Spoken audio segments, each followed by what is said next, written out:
Assalamualaikum warahmatullahi wabarakatuh. Sahabat Al-Faidah, salah satu hadits yang masyhur tentang pohon Yahudi atau Gharqad ini adalah hadits dari Abu Hurairah.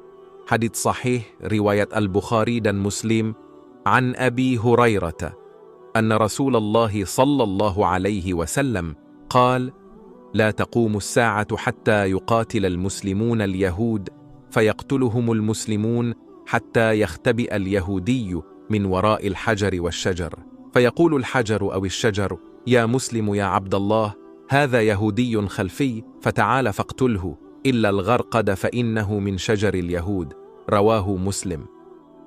Dari Abu Hurairah radhiyallahu anhu, sesungguhnya Rasulullah sallallahu alaihi wasallam bersabda, tidak akan pernah terjadi hari kiamat hingga umat Islam berperang dengan semua Yahudi. Umat Islam akan membunuh Yahudi hingga mereka bersembunyi di balik bebatuan dan pepohonan. Secara tiba-tiba batu-batu dan pohon itu bersuara memanggil umat Islam. Wahai umat Islam, wahai hamba Allah, Abdullah, ini ada Yahudi di belakangku. Datanglah dan bunuhlah orang-orang Yahudi itu.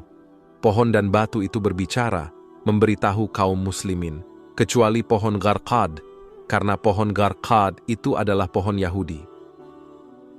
Jika kita hidup di masa-masa silam, mungkin kita tidak terlalu mempercayai hadits ini 100%. Padahal hadits ini masuk kategori syahih. Kenapa? Karena pada zaman dulu, sebelum memasuki abad ke-20, Yahudi hanyalah sekelompok kecil, golongan, atau masyarakat. Yahudi belum mempunyai negara seperti Israel sekarang ini. Bahkan, jika dilihat dari sejarahnya kaum Yahudi, sempat beberapa kali dimusuhi dan nyaris dibinasakan. Contohnya adalah ketika masa Hitler di Jerman.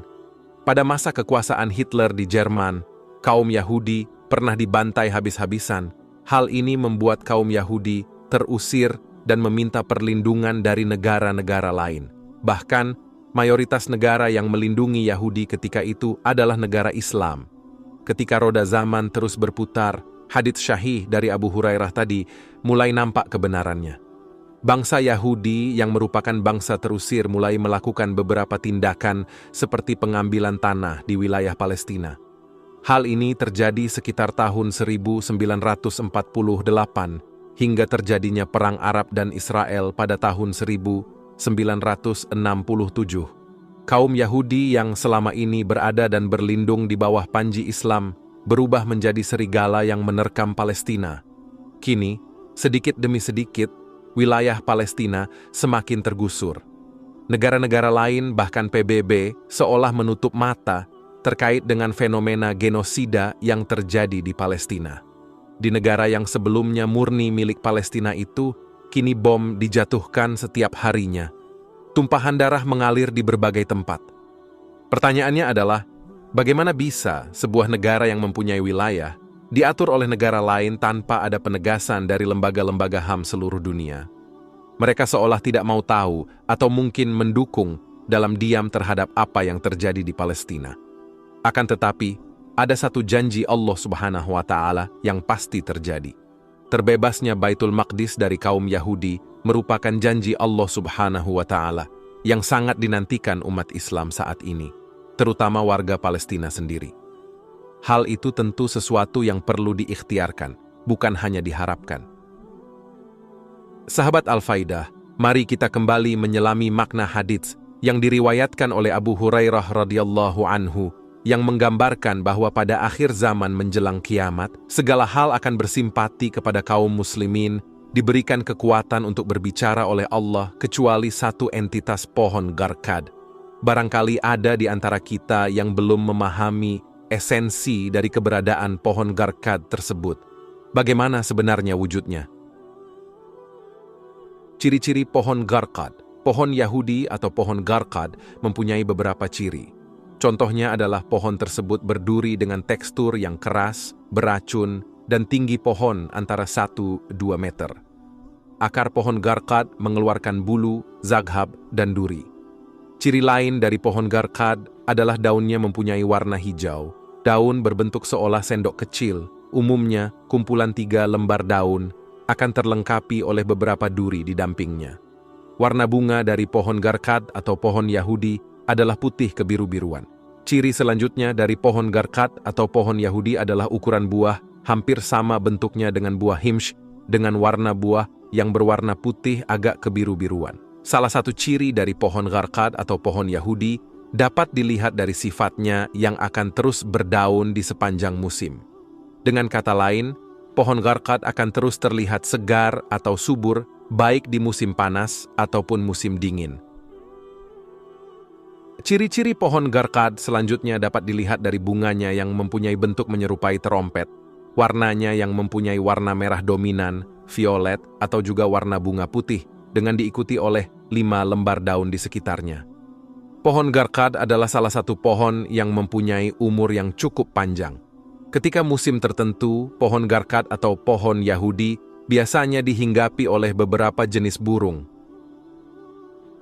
Ciri lain dari pohon Yahudi ini adalah bentuk buah yang seperti tomat, bunga berwarna putih dengan warna sedikit pucat, bentuk daun yang menyerupai lingkaran, duri yang tajam, dan warna buah adalah merah.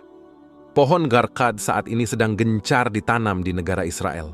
Sebagaimana umat Islam, kaum Yahudi juga mempercayai tentang pohon garkat yang tidak akan bicara di akhir zaman.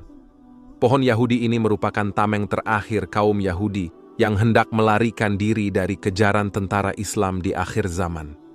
Di sisi lain, beberapa negara Islam juga ikut menanam beberapa pohon yang bermanfaat bagi kaum muslimin.